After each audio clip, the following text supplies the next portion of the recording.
misty watercolor memories of the way we were.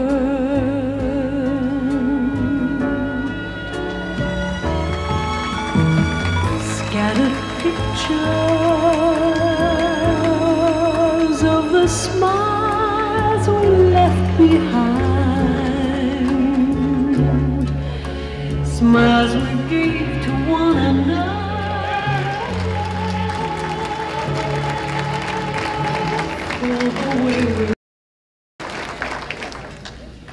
Nick Pappas,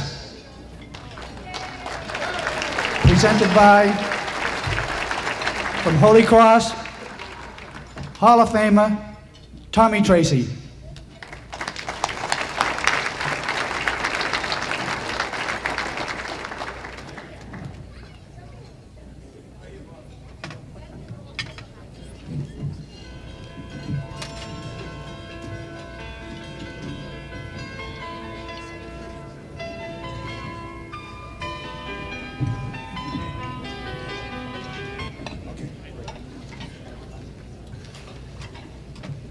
Ladies and gentlemen, I have the honor and privilege to introduce tonight's first inductee.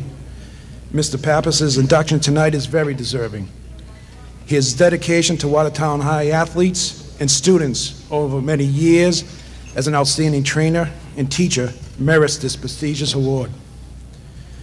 His longtime commitment to the youth of Watertown was not only obvious in the training room and the classroom, but it also included being a successful elementary basketball coach and a very fair and impartial Little League umpire.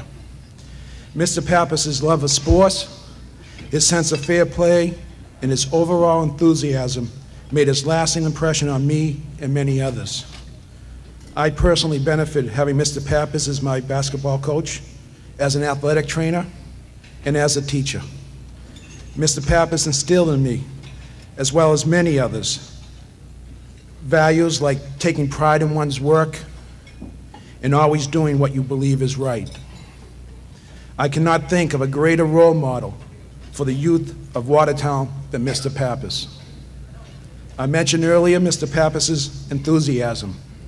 To me, his enthusiasm in whatever you were doing or whatever you were discussing with him made you feel special. Well, tonight, Mr. Pappas, the board of directors, your family, your friends, your community would like to know that you too are very special.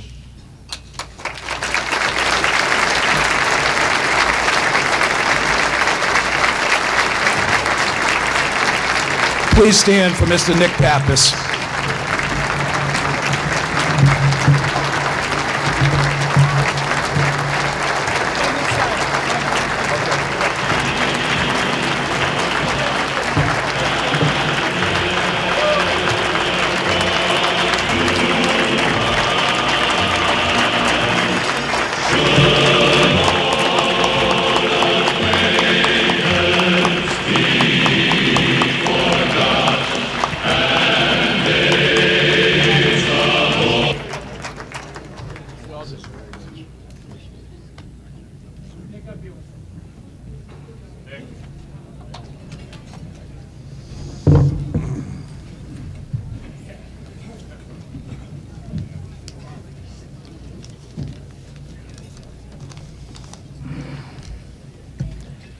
Thank you, Tom, for that splendid introduction.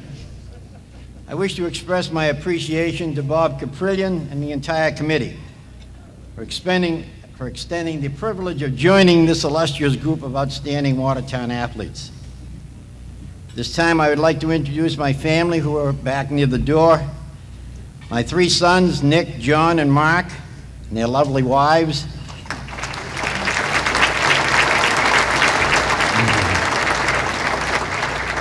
My 6 grandchildren, and of course, the gem of my life with whom we celebrated our 45th wedding anniversary last week, my lovely wife, Dora.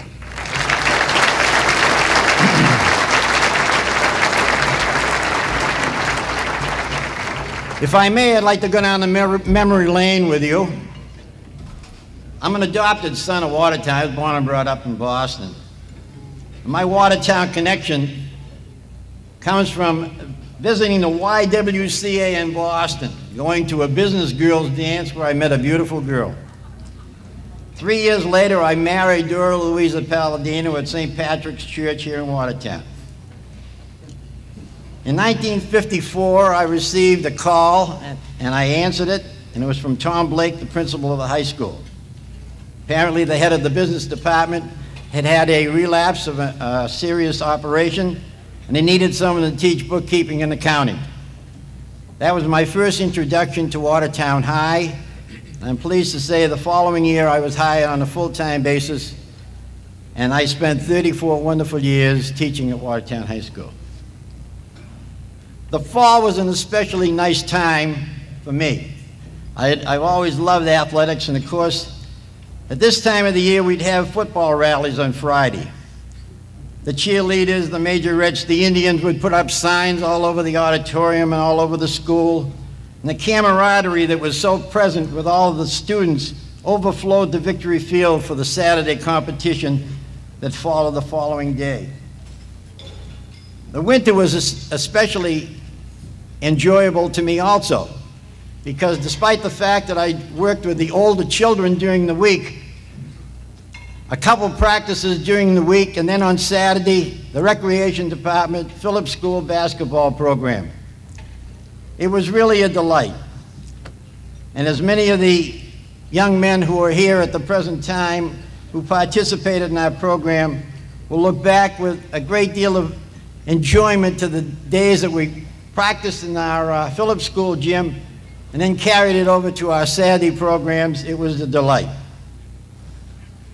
During the summertime, having 4 sons who were all interested in athletics, they all participated in the Central League Little League program. And fortunately, they came under the leadership of 4 truly outstanding people. They were all on different teams, believe it or not. The late deceased Jim Devlin was one of our coaches, Phil Payne, Jim McNicholas, and John Devaney. Truly superb role models. The conclusion of the football season always took place on Thanksgiving Day. As the trainer for the athletic teams, I was quite busy usually during the pre-game ceremonies, taping boys and getting them in proper working order. But Lou DiOrio would always come in. Lou was the reporter for the Watertown Press, and he'd come in for tidbits of information and so forth to put in his column the following day. And Thanksgiving also brings back particularly gratifying memories to me, because I had 4 sons who started 8 games against our rivals Belmont on Thanksgiving Day. As a product of the South End Boys Club when I was growing up, and that was my salvation in reality, we had a bit of a tough neighborhood that I grew up in, but having the Boys Club to go to kept me out of trouble to a great extent. And I would be remiss if I didn't talk to you a little bit about the Boys Club of Watertown. This Boys Club was generated through the efforts of one person who initiated the entire thing.